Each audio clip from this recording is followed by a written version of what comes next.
everyone. My name is Sana Remekie, and I am the CEO and founder of Conscia.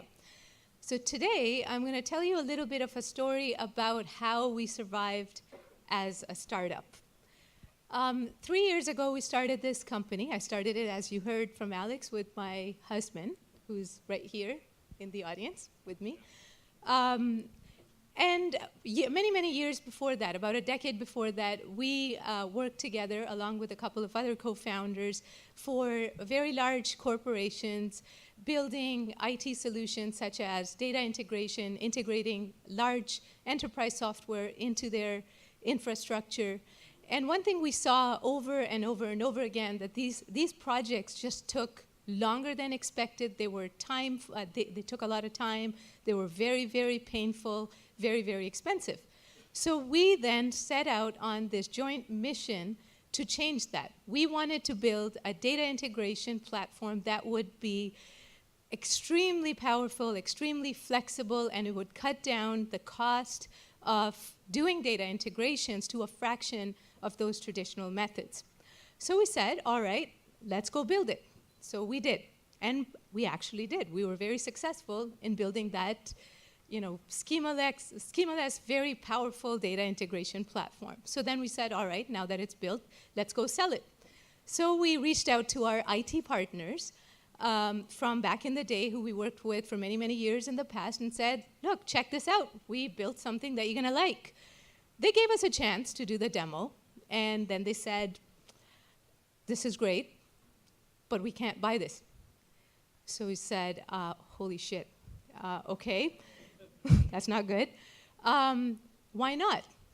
So the answer was, it was actually quite simple. We've been working with these large enterprise software for many, many years. We're comfortable with it. This is the way we do business. We can't accept this. We don't want to get fired for bringing someone like you and potentially failing. So we said, okay, you know what? We're still going to do this, but we're going to do this with a completely different positioning. So we went and we started to sell to the business instead. So we're kind of traders in that respect. So IT wasn't going to buy it, but we needed to change the brand position, the product position, to something that business would buy. And our vision for them was that we're going to bring together information silos from all of your disparate data sources, and we're going to allow you to build these experiences really, really quickly, these digital experiences. So after many different pivots, as you can see on this slide, we ended up being an information enrichment platform. I'm not going to go into exactly what that means because that would take too long and then I'd have to be booted off the stage. So why is pivoting so difficult for technology startups? Well, there are three things that are pretty obvious: time, money, resources, which we just don't have much of. But then there's also technology itself.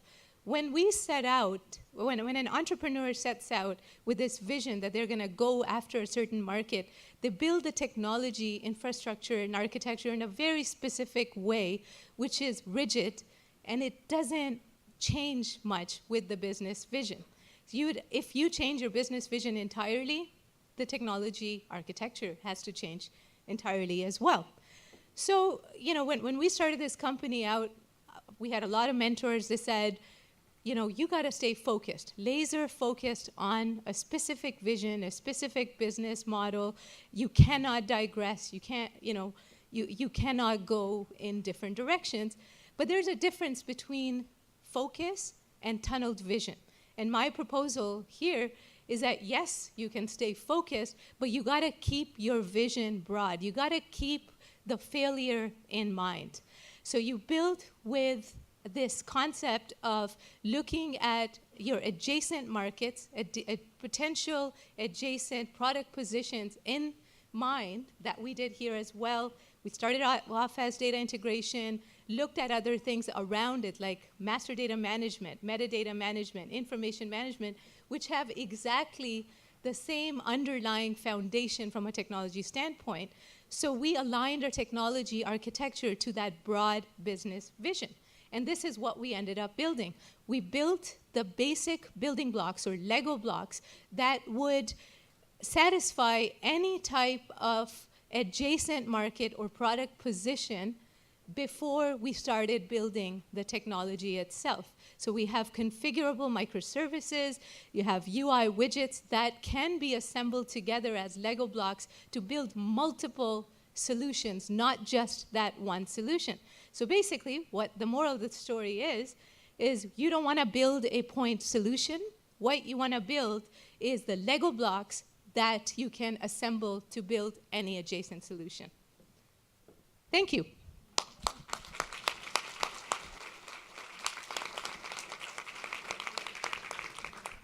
Okay, questions?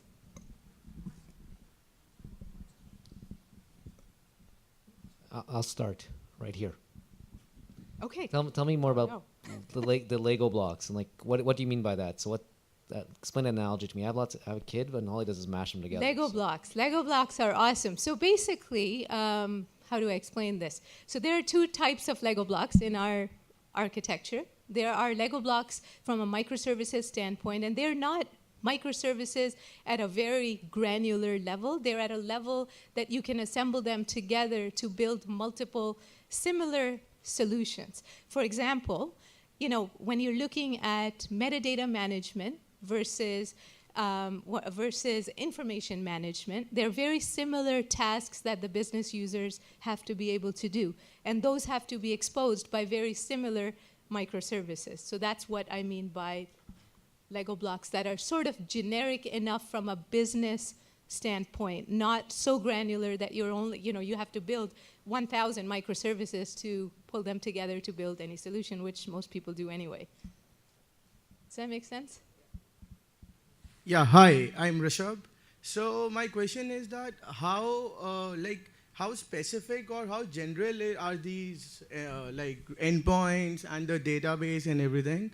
So if we want to create a very specific kind of solution, like for example Uber, so can we do that using this, or can we use a part of it for something? So that's my question. Well, so the question is a great question. How granular or how generic do these microservices really need to be? And it actually depends on the market or the brand or the product positioning that you have in mind. So you're focusing on a specific business problem, but what you got to look for are all of the business problems that you may potentially have to solve instead because you may fail at this particular business problem. So you look for all of the common building blocks between adjacent solutions, and that's how generic you go. I guess there's always that question of how granular. For example, if you're using Elasticsearch as one of, your indexing server, right, for search, it also has an API to it. But that is way too granular. That's not what we're talking about. You can just pull together 100 different open source software and, you have a lot of different microservices. We're talking about a step above that, where you may end up having maybe 10 or 12 different types of Lego blocks that can be pulled together, and you can use those APIs in an assembly rather than having to code every single time you pivot. Does that make sense? One last question.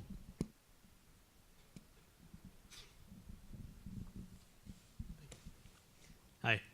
So you started a services company back in the day, and then you started a product company right now. Could you elaborate on what's the biggest differences and challenges between starting a service and growing a service company and a product company?